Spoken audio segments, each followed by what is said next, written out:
911 emergency. We need him. Police. What's going on? 515th Street. What's going on there, ma'am? We have a kidnapping. Hurry, please. Explain to me what's going on, okay? There's a note left and our daughter's gone. A note was left and your daughter is gone? How old is your daughter? 6 years old. She's gone. 6 years old. How long ago was it? I don't know. I just found the note. And my daughter's Does it say who took her? What? Does it say who took her? I don't know. There's a ransom note here. It's a ransom note? It says SBTC. Victory.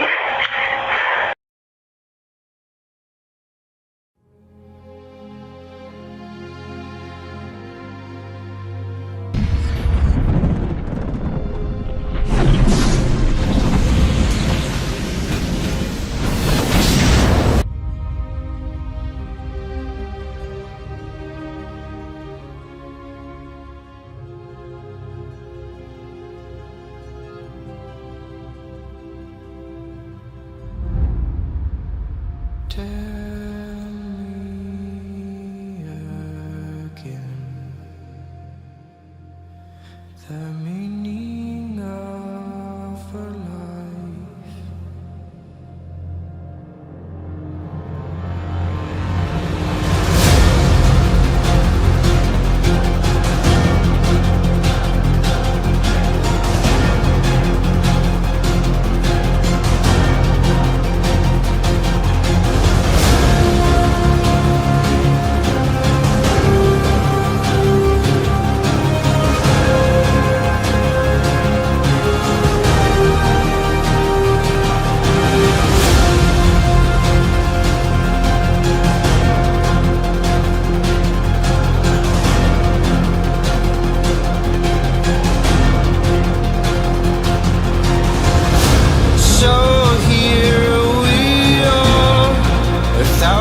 Miles from home, endlessly falling from the clutches of a dream. Take my hand, it's bigger than us all. Follow me to the end of time.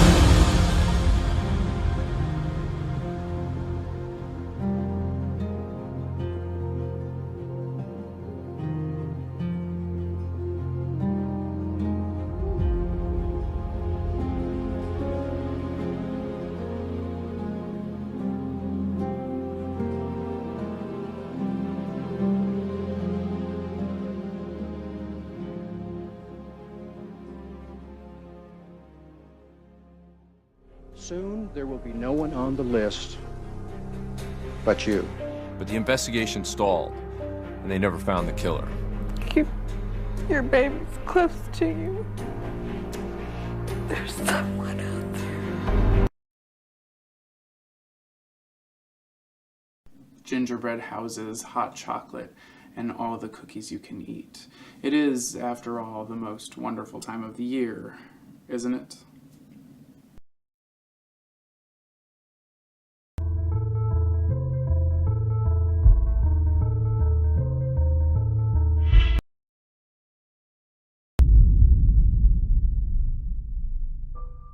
The morning after Christmas, you can usually find freshly opened toys still under the Christmas tree. But the Ramsey family found a 2.5-page ransom note under theirs. A wealthy family living the good life in Colorado, a description many would use to describe the Ramsey family. In 1996, John Ramsey was currently the president and CEO of a computer services company called Access Graphics. His wife, Patsy, was always smiling with her children, 9-year-old Burke and 6-year-old Jean Bonnet. The child model took home the crown at 5 prestigious pageants across the country. On December 17, 1996, Jean Bonnet was crowned Little Miss Christmas. 9 days later, she was dead. December 26, 1996, was a day America would never forget. Patsy Ramsey woke up at around 5 a.m., Walking down her spiral staircase, she came across a note written on her own stationery. But it wasn't just any note. Addressed to John, it was a ransom note requesting $118,000 for the safe return of their daughter, JonBenet. The note told the family to expect a call from the kidnappers between 8 a.m. and 10 a.m. that morning, and signed off with an SBCT victory. In panic, Patsy quickly ran up the stairs and checked JonBenet's room. She was nowhere to be found. Now awoken by his wife's frantic screams, John walks out of his bedroom to find the tragic news. Despite the kidnappers' request to leave the police and FBI out of this, Patsy dials 911. 911 emergency. We need him. Police. What's going on? 515th Street. What's going on there, ma'am? We have a kidnapping. Hurry, please. Explain to me what's going on, okay? There's a note left and our daughter's gone. A note was left and your daughter is Yes. gone? How old is your daughter? 6 years old. She's gone. 6 years old. How long ago was it? I don't know. I just found the note. And my daughter's Does it say who took her? What? Does it say who took her? I don't know. There's a ransom note here. It's a ransom note? It says SBTC. Victory. Please. Okay, what's your name? Are you Patsy Ramsey. I'm the mother. Oh my God. Please. I'm sending an officer over, okay? Please. Do you know how long she's been No, gone? I don't. Please, we just got out. Is she right here? Oh my God, please. Okay, Please, there's somebody. I am, honey. Please. Take a deep breath for me, Please, okay? hurry. Patsy. Police and a forensic team arrive at the mansion and search the house. However, they do not properly block off the house from the public. Friends and neighbors come over to comfort Patsy, now walking in and out of a crime scene. A police officer tells John Ramsey and his friend to join in the house, searching for anything suspicious. The crime scene was now further being tampered with, something severely against protocol. Strangely, the first place John checks is the wine cellar in the basement, and to his terror, on the floor under a white blanket lay the lifeless body of his daughter, with duct tape over her mouth and a heart drawn on her right hand in red ink. John ripped the duct tape off of her mouth and frantically picked her body up and carried her upstairs. She was sexually assaulted, stun-gunned, skull smashed, and strangled by a rope. This kidnapping is now a murder case. Why was a ransom note left if JonBenet was already dead in the basement? And how did John know exactly where to look so quickly? And what was the motive behind murdering a 6-year-old girl? These questions and more only grew as this case was investigated. With the death of a beautiful little pageant girl in a mansion on Christmas night, the case blew up, and most of the fingers were being pointed at the parents, with scrutiny of over-sexualizing their daughter at a young age. DNA was swabbed from JonBenet's body, yet none of the DNA matched John, Patsy, nor her brother Burke. The handwriting was not a match to John or Burke, however, the police could not rule out Patsy's handwriting. And instead of talking with the police, John and Patsy went live on CNN. During the interview, people said that they had acted strange. Patsy almost seemed monotone and bored, while John looked down and seemed more shameful than eager to find a killer. But the investigation continued, and no solid evidence arose. Over 2,000 leads wound up dead ends. The media and police continued to point the finger at Patsy and John without conducting full-fledged investigations. Unsatisfied with the police's work, the Ramseys hired their own private investigator. The PI soon found evidence the police ignored. The police claimed that the lack of footprints in the snow meant that the killer was inside the house the whole night. If there are no footprints in the snow, somebody in the house did it. The problem is that statement was false. That statement was false, and you don't have to go any further than to look at the crime scene photos taken the morning that she was found missing that show that there were only patches of snow. All right, we're looking at a crime scene photo, full screen right now, and there's not snow around the house. That's what you're referring to. Absolutely. Look at the pathways, the walkways into the house, immediately surrounding the house. There's no snow. In a demonstration, the PI easily climbs in an unlocked window in the basement. You know, it's been said that only a midget can get down into this grate. Well, I'm no midget, and I'll show you how easily it can be done.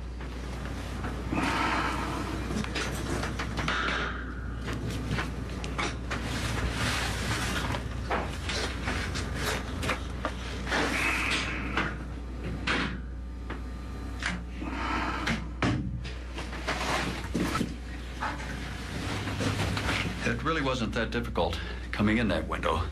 And often, a burglar or an intruder, if they find a safe way in, they also figure it'll be a safe way out.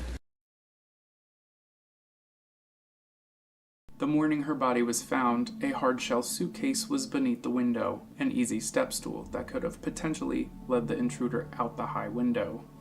In the wine cellar where JonBenet was found, footprints from 2 different types of boots were found on the floor. Neither could be linked to anyone in the family. A new analysis of the crime scene photos shows 2 sets of footprints on the basement floor. We have a high-tech boot that is seen in that area where JonBenet's body is found. Look, this is a footprint? The first set of tracks was from a boot made by a company called High Tech. The second set couldn't be identified. This is an unknown footwear impression. This unidentified footwear impression is not linked to anybody in the Ramsey family, and that high-tech boot, guess what? It's not linked to anybody in the family either. So there were 2 killers in the house? At this point, there's evidence to suggest there's more than one person. How come nobody put this into evidence? How come this has never been revealed to the public? Don't know. I have no idea. As an investigator, you have to ask yourself, who owns those shoes? 2 pairs of shoes. Could there have been 2 perpetrators? On the morning of the tragedy, the ransom note mentioned that the kidnappers would call between 8 a.m. to 10 a.m. When those hours passed, neither Patsy nor John made any mention that they should be near a phone or that the kidnappers never called.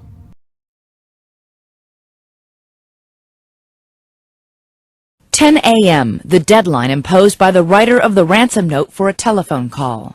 10 o'clock comes and goes, and there's no acknowledgement within the house from anyone that the deadline imposed by the author of the ransom note has come and gone.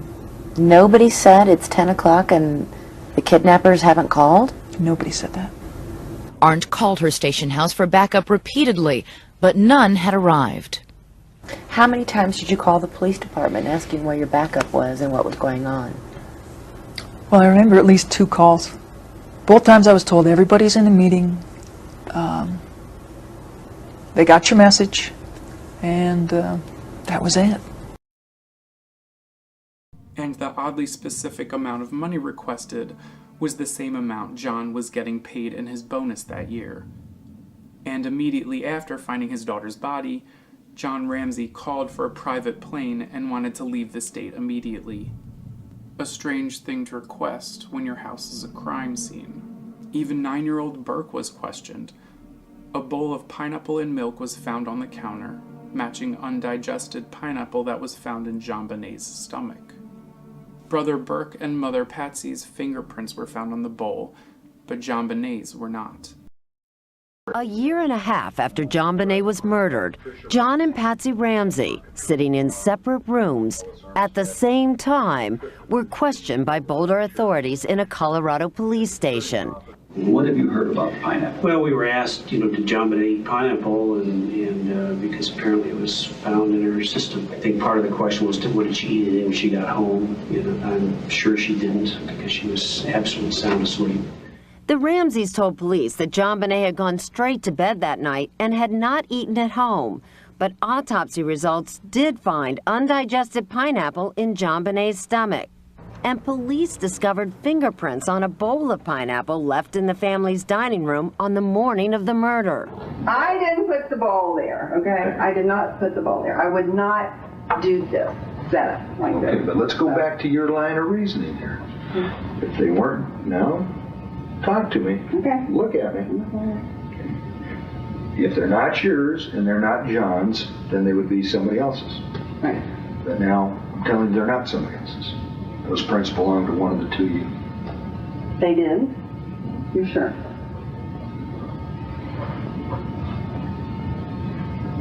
Well, I don't know. I did not put that there. You know, sometimes Yeah. the simplest, most obscure little thing can be so significant. Right. I did not feed JonBenet pineapple. Okay. A theory formed that JonBenet stole a piece of the pineapple and possibly set Burke off. Burke possibly pushed her or shoved her so hard and unintentionally knocked her out or ended her life.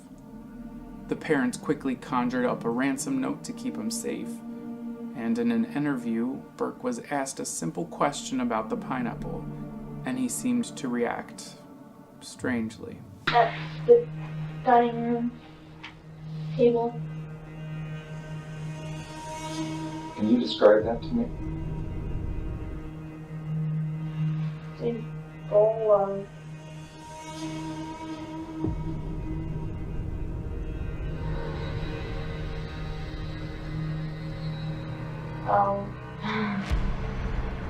something.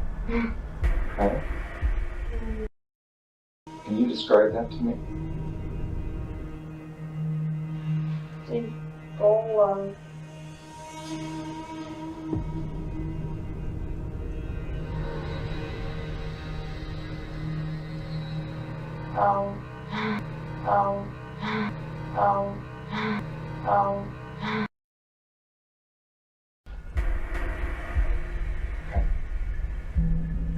Does that look like cereal inside there?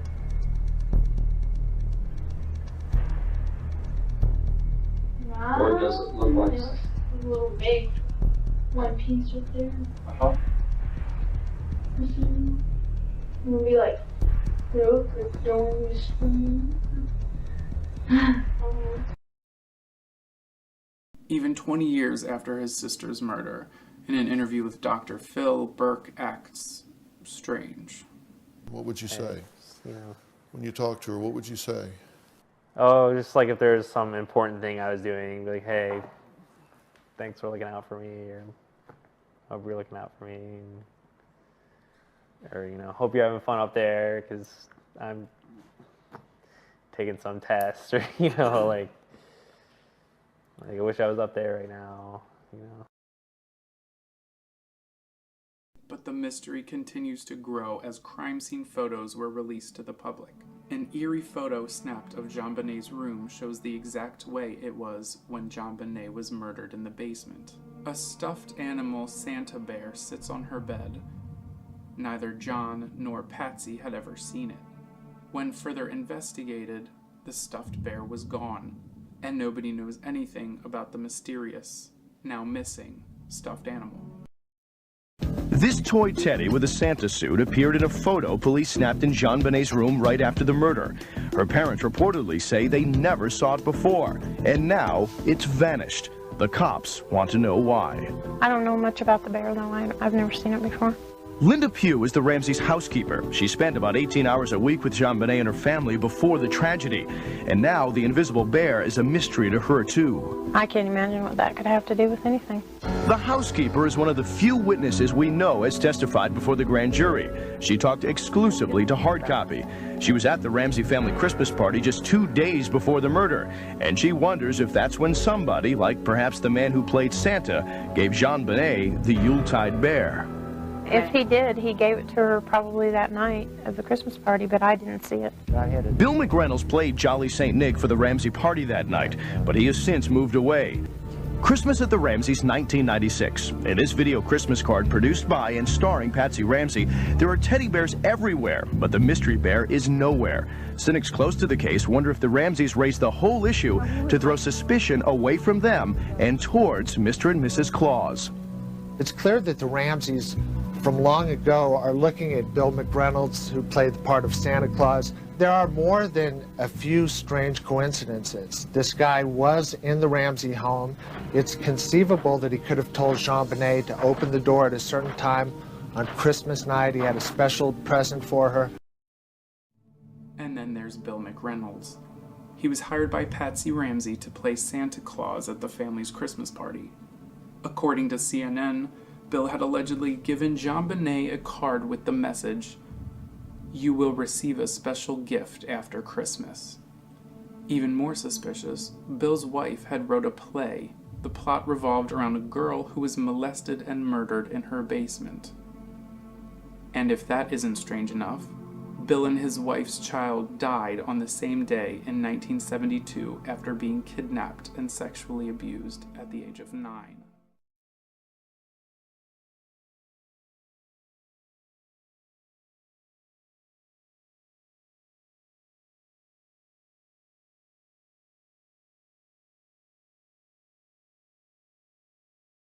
Enter Gary Oliva. Back in 1996, Oliva called a friend saying he did something terrible to a little girl, and then was seen attending JonBenet's funeral. He was arrested 4 years later for an unrelated case, but in his backpack they found a stun gun and a photo of JonBenet. And then there's Chris Wolf. Chris Wolf's girlfriend reported him to the police, claiming he was out late Christmas night and came home around 5 in the morning and immediately went in the shower. And remember those 4 mysterious letters at the end of the ransom note? Chris owned a sweatshirt with the letters SBTC on it, though he claims it stands for Santa Barbara Tennis Club. But there was still no evidence to name any of these people the murderer. Bluffing and with no leads, District Attorney Alex Hunter publicly stated that they were closing in on the killer, hoping his statement would give any clue to who did this. Soon there will be no one on the list but you. A red flag. Michael Helgoth had shot himself. In the room he died in, police found boots that matched the footprints in the Ramsey's basement, as well as a stun gun that matched the wounds on JonBenet. The 26-year-old owned a baseball cap with SBTC on it, and a videotape of a recorded news broadcast about an unsolved kidnap of a different 6-year-old girl. Yet when his DNA did not match, the deceased man was not further investigated.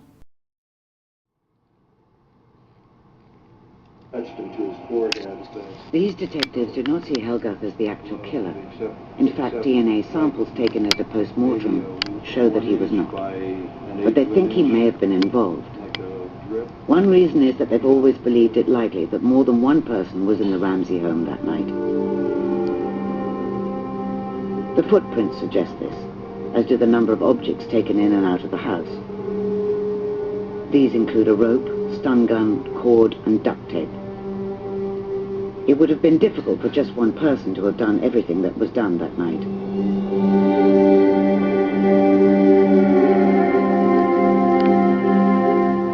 And the ransom note also suggests that more than one person was involved.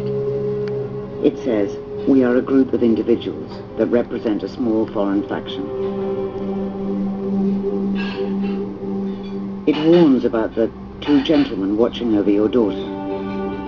Throughout, it refers to the kidnappers in the plural.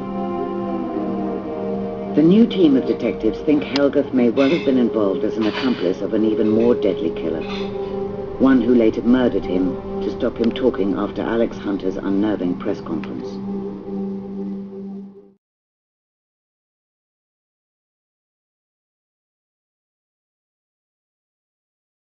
Helgoth used to stalk people at night, dressed in black ninja clothing.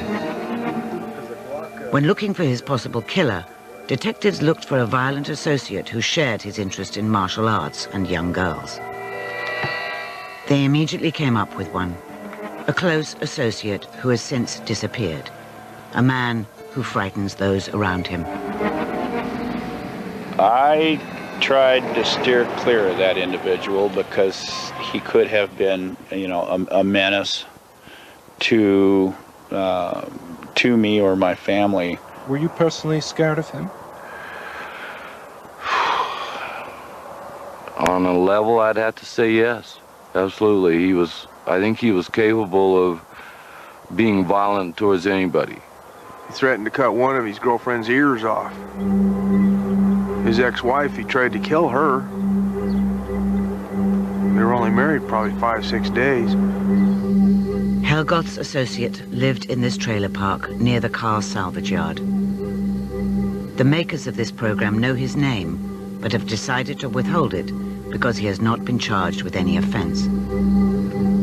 But the more that has been discovered about him, the more he fits the profile of a stalker and a killer. He was very methodical. He wanted everything down to the last detail. He didn't want anybody else to have any control.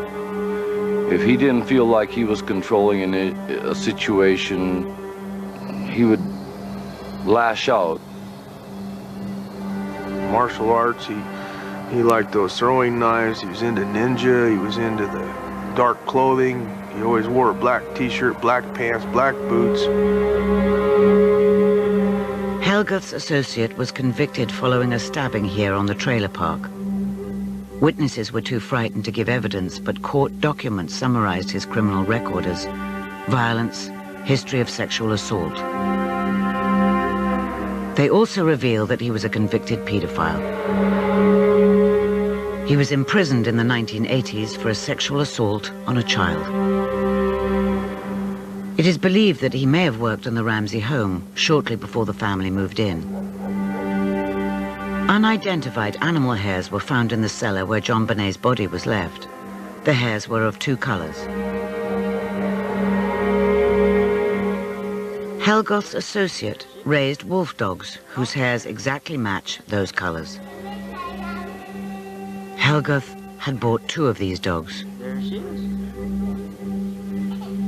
If Michael Helgoth and this one associate that we identified were actually involved in the burglaries, they could have easily been involved in the murder also. There was just too many associated items that could tie him to it. That means that he has to be eliminated. We need DNA from him, wherever he might be.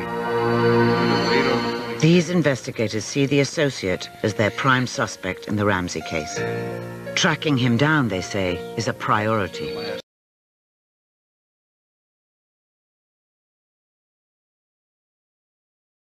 Autopsy reports show the little girl had been strangled to death. Competing theories have lingered. Did an intruder break in and kill her? Or was someone from the Ramsey family involved? You can say it was Patsy, you could say it was John, you could say it was Burke, but we don't know, and there's no evidence to prove it. For decades, the searing spotlight has been on John Bonet's parents, John and Patsy Ramsey. They were never charged with the crime, but were nonetheless skewered in the court of public opinion. Mr. Ramsey, did you kill John Bonet? No, I did not. Mrs. Ramsey, did you kill your daughter? No, I did not kill my daughter. In 2008, a re-examination of the DNA evidence using new technology found an unidentified male's DNA on John Bonet's underpants, essentially clearing the Ramsey family. District Attorney Mary Lacey took the extraordinary step of formally exonerating the Ramseys. But the investigators in the CBS docuseries claim this evidence was misinterpreted. What would account for the blood in her underwear? Underwear was only spot copied from any other transfer. It's really no sexual assault here. No, this finding is not indicative of a sexual assault. They're looking for the wrong type of person if this was not a sexually motivated crime, which we believe that it was not.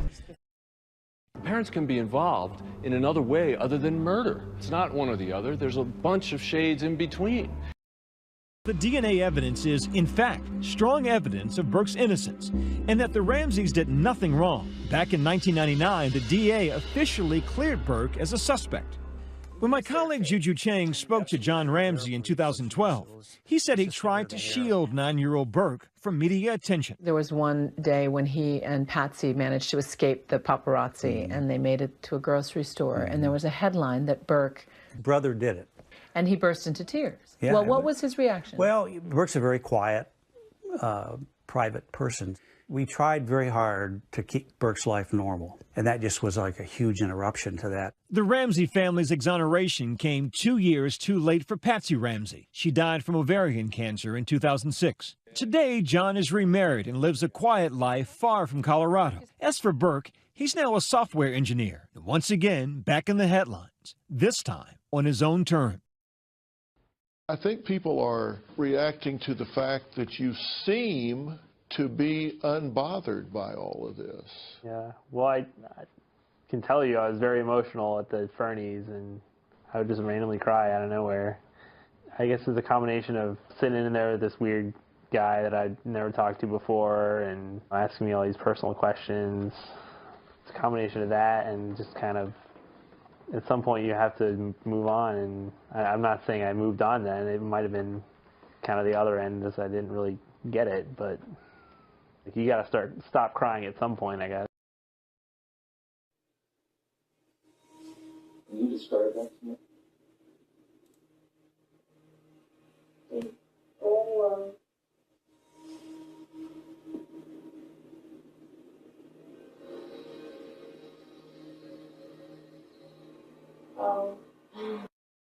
But 9 Wants to Know decided to focus on the one piece of evidence heralded as key to solving this crime. DNA that's been in the FBI's national database since 2003. DNA that Boulder's former district attorney is certain belongs to the killer.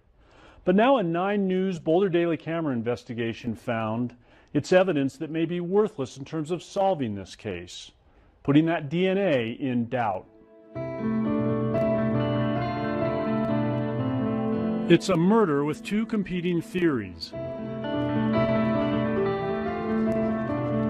JonBenet Ramsey was either killed on Christmas night 1996 by someone in her family, or she was killed by an intruder.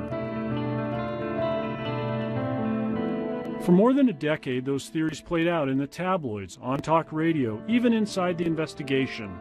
Then on July 9, 2008, attorney says new DNA evidence in the murder of JonBenet Ramsey. Boulder District Attorney Mary Lacey fully embraced the intruder theory. Clears her family of any involvement in her death. That just baffled my mind. Shocking fellow prosecutors. I wouldn't have done it because I don't think that's the role of the district attorney. Her successor. I was stunned. I was also appalled. And even the Colorado governor, who assembled a task force to look into the case. I couldn't see any reason based on what she said for her to do so.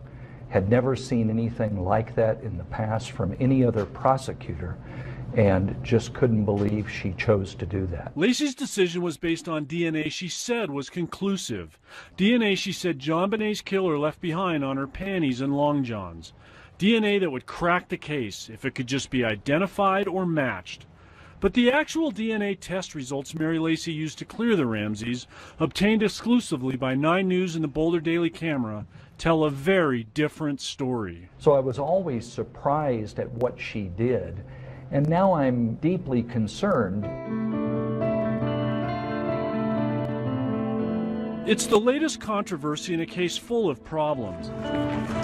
A bungled crime scene, infighting among investigators and prosecutors. First of all, many of you know that last week, a decision by former District Attorney Alex Hunter to drop charges authorized by a grand jury against John and Patsy Ramsey. Mary Lacey succeeded Hunter in 2001 with a reputation as a strong supporter of the intruder theory. When she issued her exoneration letter and apologized to the Ramseys, she created the impression that if someone could just identify the person whose DNA profile had been found, the case would be solved. We now have pretty irrefutable DNA evidence according to the DA's office, and that's the most significant thing to me, and certainly we are grateful that they acknowledged that we, based on that, certainly could not have been involved. So we had D8, D21. 9 Wants to Know and the Daily Camera took those same lab results to forensic experts. Yeah. The first time that data had ever been independently evaluated. And those experts agreed. The DNA results don't come close to proving that an intruder killed JonBenet. It's certainly possible that an intruder was responsible for the murder, but I don't think that the DNA evidence proves it. The only way I can describe this evidence is uninformative. It really is, it's not dispositive of the presence of a perpetrator. There is foreign DNA, but that foreign DNA can easily be accounted for by a number of innocent mechanisms.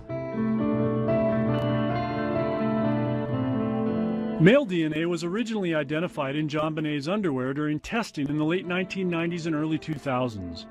Lacey ordered new tests in 2007 and 2008 on JonBenét's long johns and nightgown.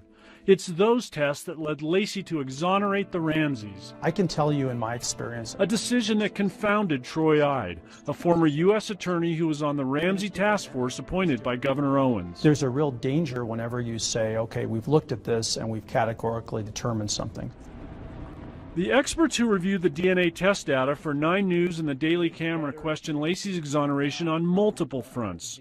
First, the DNA profile Lacey said belonged to the killer may not be the profile of a single person. There is a reasonable chance that what has been attributed to a single individual actually represents DNA from multiple individuals that has been sort of hobbled together into a single profile. Well, it's a rather obvious point, but I mean, if you're looking for somebody who doesn't exist because it's actually several people, it's a problem. And as for the DNA on the long johns, heralded by Lacey as conclusive, our experts believe those 2 spots are mixtures of genetic material from more than 2 people. It looks and appears to me to be at least 3 individuals. And so that there's a mixture here that's not just a single profile. Which is precisely what Mary Lacey knew before she exonerated the Ramseys. This report, obtained by 9 News and the Daily Camera, went to Lacey's office 3 months before she cleared the family. Of the 2 spots on JonBenét's long johns, the report says it's likely more than 2 people contributed to the mixtures. And after eliminating JonBenét's DNA, the remaining DNA contribution should not be considered a single source profile. She knew, based on your investigation, that this DNA wasn't necessarily from one person, and that it in fact was potentially accumulated DNA. She knew it at the time, and why she used this evidence to clear the Ramsey family then, a clearance that has continued because it's on the public record through today, is something I can't explain, and she should explain. Mary Lacey never responded to our questions about her decision to exonerate the Ramseys. She left office in 2009, and she didn't respond to our calls, our emails, our letters, or our visits to her Boulder home. And if you think it looks like she set out to prove the intruder theory, you are not alone. Independent experts who reviewed the case told 9 Wants to Know and the Boulder Daily Camera they think Lacey succumbed to a phenomenon well known in human psychology. Understanding the DNA evidence in the murder of JonBené Ramsey means understanding this. Everywhere we go, we leave little bits of ourselves. Merely talking for 15 to 30 seconds is enough to detect a DNA profile on the desk in front of you. That reality challenges one of the central tenets of the DNA evidence in the JonBené Ramsey case.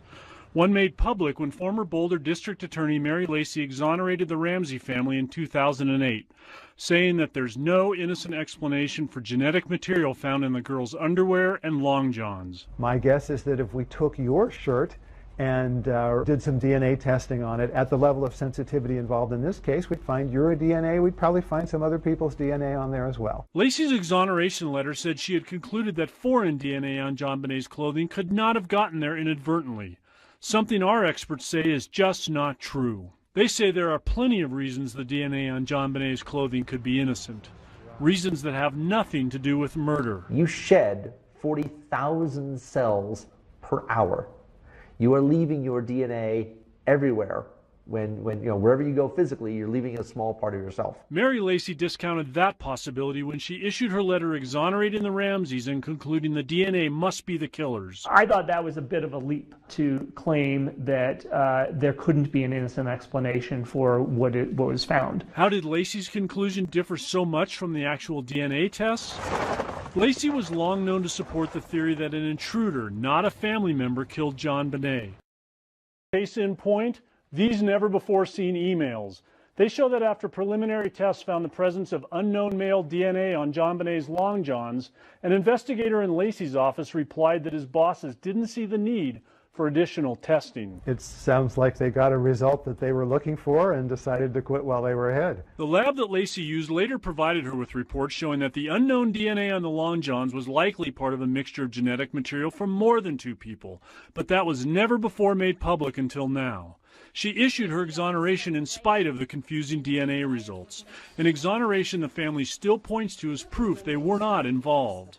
Just last month, Ramsey lawyer Lynn Wood used the exoneration to challenge news reports suggesting it could be a family member who killed John Bonet. In a tweet, Wood said, in 2008, Boulder DA publicly exonerated them and apologized. DNA evidence conclusive. End of story. And in another tweet, he said, this is a DNA case, plain and simple. No, it is not. It's clearly not.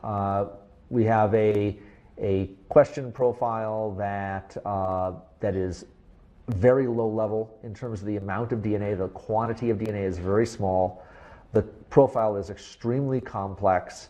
The one thing this case is not, it is not a DNA case, pure and simple. The problem with the Ramsey case is not that we don't have enough opinions. Current DA Stan Garnett stopped short of calling for new testing of the DNA when we showed him what we found. But our experts say if he did, scientists could isolate out male genetic material and make it easier to determine exactly what the DNA might mean in this case. I'm not going to say what we're going to do. What I will tell you and will assure the public is any reasonable effort that can be done to evaluate the evidence and evaluate whether charges can be filed is being done by my office with the Boulder Police and will be in the future. Based on our findings, Boulder authorities started talking about what to do. And 9 News and the Daily Camera learned Boulder police and prosecutors met and decided it's time for a new round of DNA testing.